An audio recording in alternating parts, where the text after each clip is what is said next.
One crisp autumn evening, as the sun dipped below the horizon, 8-year-old Jenna Carter was playing on the swing set in her family's backyard.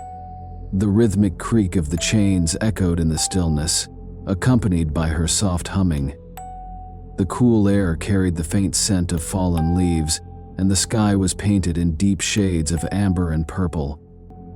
Jenna's laughter, usually so bright and carefree, faltered when her gaze drifted toward the far edge of the yard. There, beneath the looming oak tree, a shadow moved. It wasn't the shifting shade of branches in the wind. This shadow had form, darker and heavier than the encroaching twilight. Jenna froze mid-swing, clutching the chains tightly, her little heart pounding in her chest. The figure seemed to sway slightly, almost as if beckoning her. "Mommy! Mommy!" she screamed, her voice breaking the quiet evening like a shattering pane of glass. Her mother, startled by the sudden cry, rushed out of the house with her father close behind. They found Jenna trembling on the swing, her eyes wide with terror, her finger pointing toward the oak tree. "He's there," Jenna whimpered. "He was watching me."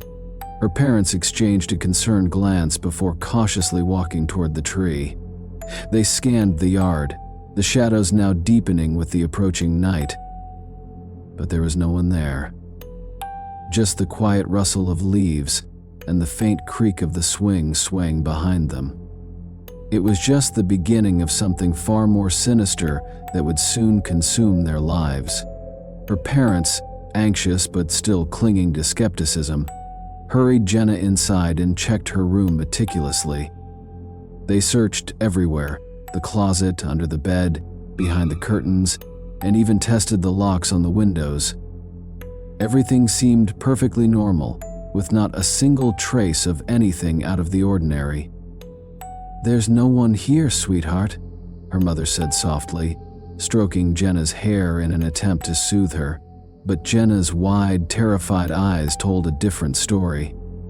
"He was here, Mommy," she whispered, her voice trembling. That night, as they tucked Jenna into bed, her parents noticed something strange. A sharp, putrid odor seemed to waft through her room, making them recoil in disgust. It was unlike anything they'd ever smelled before, sulfuric, acrid, and unnatural. They looked around, puzzled and uneasy, but couldn't find the source. Her mother tried to dismiss it as an overactive imagination paired with lingering nervousness, but her father couldn't shake the knot forming in his stomach. Deciding not to take any chances, they agreed to consult Dr. Simmons, their trusted family physician. The next morning, they brought Jenna to Dr. Simmons, who conducted a thorough examination. He checked everything, her vitals, reflexes, and even ran a few additional tests, but found nothing physically wrong. "It's likely just a phase," he suggested with a reassuring smile.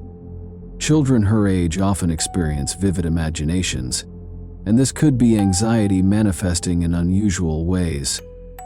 His words were meant to comfort them, but they felt hollow. Deep down, Jenna's parents knew something was wrong, though they couldn't quite put it into words. Days turned into weeks, and Jenna's condition only grew more troubling. She became withdrawn and pale, her once bright laughter replaced by silence or sudden outbursts. Then came the voices. At first, they were faint mutterings, but soon they grew louder, deep guttural tones that didn't sound anything like their little girl. One evening, as her father tried to comfort her during a particularly bad episode, she looked up at him with eyes that didn't seem like her own and hissed, "Leave her alone." The words sent a chill down his spine, and for the first time, he truly felt fear. Desperate and out of options, they reached out to Father Matthews, a local priest known for dealing with unusual cases and rumors of paranormal disturbances. When he arrived at their home, he brought with him a small satchel containing holy water, a crucifix, and a deep sense of purpose. As soon as he crossed the threshold of their home, however, his confidence wavered. An oppressive energy seemed to cling to the air, wrapping around him like a cold, heavy fog. The very walls seemed to exude a malevolent chill, and for a moment, Father Matthews hesitated. Whatever was happening here, he realized, was far beyond a simple case of childhood anxiety. Father Matthews approached Jenna, who sat on her bed, her eyes black as coal, devoid of any light. "What is your name?" he asked, his voice steady. In response, Jenna's mouth twisted into a sinister grin. "I am the darkness that has come to play," she replied, her voice echoing unnaturally. The priest felt a wave of nausea wash over him, but he steeled himself. He began to recite prayers, the words flowing from his lips as he sprinkled holy water around the room. But the entity that had taken hold of Jenna was powerful and malevolent. The air crackled with energy and the temperature plummeted. Objects began to rattle and fly off shelves, and Jenna writhed on the bed, her body contorting in unnatural ways. "You cannot save her," the voice taunted, laughter mingling with the sound of breaking glass. "She belongs to me now." With each passing moment, Jenna's condition deteriorated further.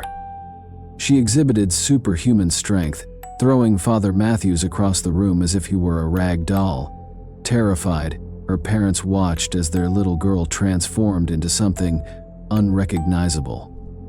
They decided to escalate the situation and contacted a renowned exorcist, Father Thomas, who had dealt with similar cases. After hearing Jenna's story, he arrived, prepared for the worst. The moment he stepped into the house, he felt a darkness that seemed to wrap around him like a shroud. Father Thomas entered Jenna's room, where the atmosphere was thick with malevolence. He began the exorcism with fervent prayers, demanding the entity to reveal itself. Jenna's body convulsed violently as the voice roared, "You think your prayers can save her? She is mine." Hours passed as the battle between good and evil raged on. The walls shook and the temperature dropped to freezing levels. Father Thomas, undeterred, continued his prayers, invoking the name of Jesus. The room erupted in chaos. Furniture flew, and a cacophony of screams filled the air.